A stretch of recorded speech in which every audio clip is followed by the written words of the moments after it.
نفسها 4 جدران وباب مغلق. مهما كان الخارج ممتعا وشيقا، لا شيء يساوي الشعور بالطمأنينة داخل حدودك. أحب البيت. السلام عليكم بنات، شلونكم؟ شخباركم؟ يا رب إن شاء الله الكل بخير. رجعت اليوم وياكم بهذا الفيديو البسيط، إن شاء الله راح تحبونه وتستمتعون وياي. كالعادة روتيني بعد ما يطلعون الأولاد يروحون للمدرسة الصبح أبدي ألملم البيت. أني أنظف بالليل، يعني ما أخلي تنظيفات هواية عندي الصبح، خاصة إذا هم دوامهم صباحي على مود شنو ألحق على غداهم وهيجي من وقت. فراح أرتب الصالة هيجي ألملمها، ونفضت هاي الوجوه هيجي الشغلات يعني البسيطة. تليفوناتهم هاي يراجعون الصبح قبل لا يروحون على التليجرام، يراجعون لو يعني شوف شي يسوون. هاي الكهرباء كل ساعة تطفى هنا، شلعت قلبي. ومثل ما قلت لكم أكمل هيك يعني شغلات هاي البسيطة، وأشوف إيش عندي ما عندي، والنوبة راح أبلش يعني أكمل يومي وياكم. ورا ما أخلص الصالة هيك كملت، راح أرشلها هيك معطر شوية، وإذا مرات أبخرها، بس أنا لأنه راح أطبخ فأخلي التبخير ورا الطبخ. وراح أشغل الغسالة أذب بيها، عندي ملابس أذبهن بيها، ومن بعدها أتوجه للحمام، أخلي بالغسالة الملابس. وهاي كل ساعة يجيني اتصال وأقطع وأرجع وأقطع وأرجع، فما أركز أني وين كنت وياكم وين كنت أحكي لكم. بعد ما كملت الصالة رجعت على الحمام، خليت الملابس بالغسالة، خليت لهم قاصر ألوان وشوية تايت، يعني على مود يعطيهم هيك عطر يصير بالملابس منعش. قاصر ألوان أغسل بيه الملابس البيض، يعني أشوفه أحسن من القاصر الأبيض، لأنه يسومر اللون مال البياض، بينما القاصر الألوان لا، يحافظ على لونه. وعادي يعني أغسل بيه الألوان، يعني أول مرة البياضات نوب الألوان المختلفة. هاي السويترات وهاي شغلاتهم مال المدرسة. ومن بعدها راح أروح للمطبخ، جابوا لي خضرة وسبانغ. هسه راح هاي السبانغ أفتحها وأنقعها على مود بعدين أثرمها وأنظف الخضرة. راح أسوي غدا. طلعة أني يعني من وقت فكرة إنه أسوي دجاج، طلعتها راح أقطعها. دائما أني أقول لكم أسوي نص دجاجة، لأن أولا هي حجمها كبير، وثانيا مو كلهم يأكلون الدجاج، فإذا أسوي دجاجة تظل،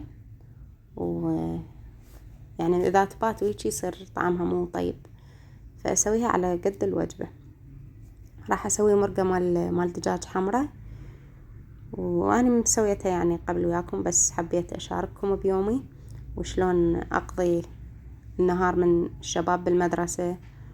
وهذا أكيد روتيننا كل إحنا الأمهات هيجي، وشلون لازم نستغل الوقت يعني على ما روحتهم ويجي يشوفوا. يعني حتى أكون صادقة وياكم، أنا مو دائما أظل قاعدة من يروحون الصبح، مو دائما أظل قاعدة. مرات يعني إذا أشوف نفسي نعسانة ونايمة متأخر، أرجع أنام لي شوية والنوب أقعد يعني أنبه الموبايل. لازم أقل شي قبل لا يجون بساعتين أكثر، يعني هم يحلون على 12 و10 12 وربع هيك يبدون يجون، لازم أني أقعد. وإذا لا والله مرات ماكو يعني أقعد وياهم وهاي شغلاتهم، أحضر ما بدل الزيون يروح، يعني ما ترى بعد أرجع أنام، أحس نفسي بعد ما أقدر أرجع أنام، أقوم أشوف شنو شغلاتي. فإحنا جبناها على تنظيم الوقت، يعني هواي بنات يعانون فترة المدرسة من تنظيم الوقت، شلون وهيجي وما ألحق. هو منلحق صحيح لأن النهار شتاء ويركض ركض، بس واحد يعني قدر المستطاع لازم يرتب وضعيته. وخلص الشغل اللي عندك الثقيل خلصيه بالليل، يعني حتى بالنهار تتفرغين الغداهم والهوستهم من يجون، يعني ملابسهم تبديلاتهم، خاصة إذا عندك صغار يعني صفوف أولية معتمدين عليك تقعدين يمهم بالكتابة وبتخطيطاتهم وهاي السوالف. مثل ما شفتوا الدجاج خليته حمسته شوي حمسة لحد ما أخذ لون ذهبي، وخليت له وياه مكعبات مال بوتيتا. تريدين تخلين لبلبي، تخلين حمص، تخلين انت اللي يعجبك او بلا اي شيء هم عادي. وحمست ويا المعجون اخففه شويه بمي واحمسه وانصي النار، يعني اخلي المعجون يحمس على راحته حتى ما يحترق عندك المعجون. تنصين النار يعني من اساسيات ضبط الطبخ، اي طبخ تسوينه دائما اقولكم اني حمسوا المعجون زين بحيث ما تروح، يعني هاي مو ما تروح، لا تروح الريحة مالت المعجون، مال حمس المعجون وهيجي. وشلون تعرفونه؟ من يفقع المعجون يعزل الزيت او الدهن عن المعجون، فهذا هو انحمس زين.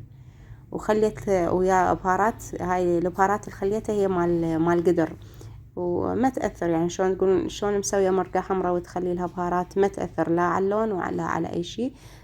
تنطي طعم طيب، عطرها زاكي يصير، يعني بحيث تدخلين مطبخك كله عطر مال بهارات مال توابل. هي هاي البهارات يعني هي جاهزة مال قدر. ترى مخليت تدرون يعني تقريبا خاشوكتين مال شاي، يعني شي قليل بس حتى يتنكه الأكل. وهنا أنا سويت وياه تمن برول. حمست الشعرية ومنقع البرول قبل ربع ساعة وضفته. أنا أسوي هذا يعني مثلا مسوي دايت أو يعني عندكم العافية من مريض سكري أو شي، هذا ما يضر إذا ياكله، عكس التمن. تعرفون شنو أضرار التمن؟ وهو صحي. يعني هسه شوفوا ذول الشباب أو البنات يلعبون بالقاعات وهيك، يعني يريدون خبراء التغذية من يكتب له يعني ياكل تمن برغل أفضل من ما ياكل التمن هذا مالتنا العادي. وهنا أنا بدأوا يجون الحمد لله، جو من المدرسة، فراح أصب لهم غداهم يتغدون. ومن بعد ما يتغدون أنا ما كملت لكم، غسلت لهم ماعين، خليت بالبداية حرمل على مود يعني تطلع ريحة الزفرة وهاي الشغلات، ومن بعدها خليت بخور. وبعدين قعدنا أنا وزيوني شفنا شنو واجباته وشنو دروسه، وهاي الحمد لله والشكر كان هيك يومنا.